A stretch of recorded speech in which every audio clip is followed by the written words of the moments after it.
बोध सागर खंड के अध्याय कबीर बाणी पृष्ठ 111 पर 9 कमलों की जानकारी दी है, जो कि निम्न है। प्रथम मूल कमल है, जिसमें देव गणेश निवास करते हैं। यह 4 पंखुड़ी का कमल है। दूसरा स्वाद कमल है, इसमें देवता ब्रह्मा सावित्री हैं। यह 6 पंखुड़ी का कमल है। तीसरा नाभि कमल है, इसके लक्ष्मी विष्णु देवता हैं। यह 8 पंखुड़ी का कमल है। चौथा हृदय कमल है, जिसके पार्वती शिव देवता हैं। यह 12 पंखुड़ी का कमल है। पांचवा कंठ कमल है, जो कि अविद्या यानी दुर्गा का स्थान है। यह 16 पंखुड़ी का कमल है। फिर कबीर सागर के बोध सागर खंड के अध्याय भवतारण बोध में पृष्ठ 57 पर लिखा है, षटकमल पंखुड़ी है तीनी, सरस्वती वास पुनः तहा किन्ही, सप्तम कमल त्रिकुटी तीरा, दोए दल मानही बसई दोई वीरा। यह छठा संगम कमल त्रिकुटी से पहले है, जो सुषमणा के दूसरे अंत वाले द्वार पर बना है। इसकी 3 पंखुड़ियां हैं। इसमें सरस्वती का निवास है। वास्तव में दुर्गा जी ही अन्य रूप में यहाँ रहती है। इसके साथ 72 करोड़ सुंदर देवियां रहती हैं।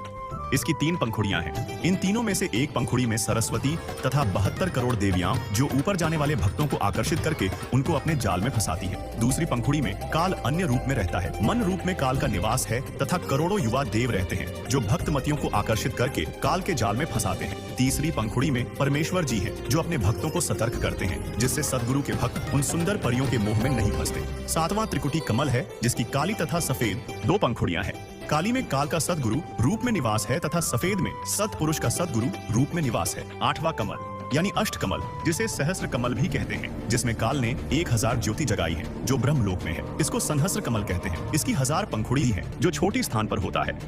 ये सभी कमल चक्र मानव शरीर में स्थित रीढ़ की हड्डी के अंदर की ओर बने होते हैं।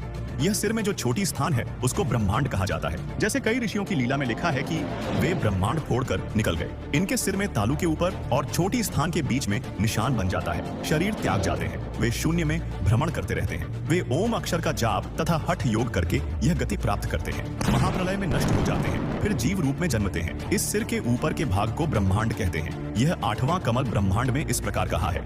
इस कमल में काल निरंजन ने धोखा कर रखा है। केवल ज्योति दिखाई देती है, जो प्रत्येक पंखुड़ी में जगमगाती है। उस कमल में परमात्मा कबीर जी भी गुप्त रूप में निवास करते हैं। 9वां कमल मीनी सतलोक में है। कबीर सागर में कबीर बाणी अध्याय के पृष्ठ 111 पर 9वें कमल का वर्णन है। 9वें कमल की अनंत यानी असंख्य पंखुड़ी है, जहाँ पूर्ण ब्रह्म सतपुरुष का निवास है। तो दोस्तों, प्रमाणों की इस अदालत में ये सिद्ध हो चुका है, शरीर 7 या 8 कमलों का साधारण ढांचा नहीं, बल्कि 9 कमलों का एक दिव्य